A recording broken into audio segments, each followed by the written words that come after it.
StreetEasy is pleased to introduce Demo to Decor, the renovation of a New York City brownstone, a video series which will shadow the gut renovation of a Park Slope brownstone.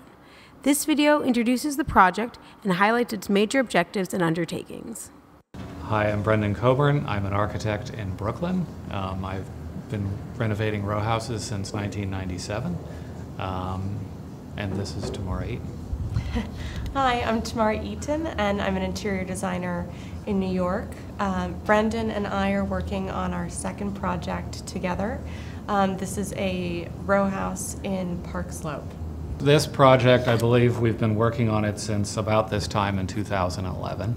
And the client came to us. They had purchased the property, and the story they shared with me was that they had been looking in Park Slope for a while for a house. It's a young couple, and as they looked at houses that were completed to the level of finish and detail that they liked, they sort of realized that the cost, they would just assume find one that they could renovate to their own exact needs. One thing that Brendan and I think feel very similarly on is that we like to have some consistency throughout the house. You'd like to feel that when you walk through a space and you go through this journey, that there's a very clear identity to the house.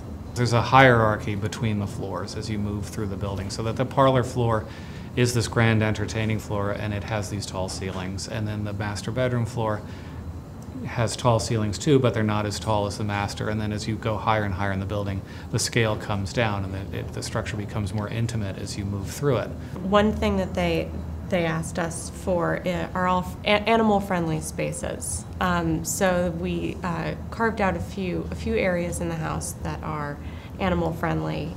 In the basement, there's a dog gym, and then there's a dog nook in the TV room. The sort of big idea in the project was a rebuilding of the house's existing two-story extension.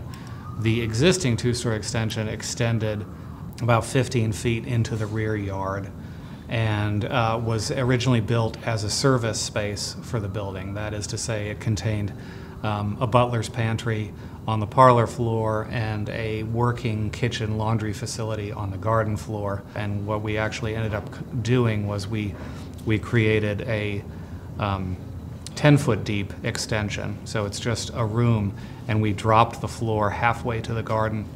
And the idea was to create a sort of midpoint between the parlor floor and the garden floor and create this incredible visual connection between those parlor spaces and the garden. So in the coming month, the next big phase in the construction of the actual project will be the taking down of the rear wall and rebuilding it, and the demolition of the extension, the existing extension, and we will start construction on the new extension. So that'll involve some excavation of the backyard, some shoring of the rear yard, and then the bringing of the new building up out of the ground. Check back for the next episode of Demo to Decor for the latest news on the renovation's progress.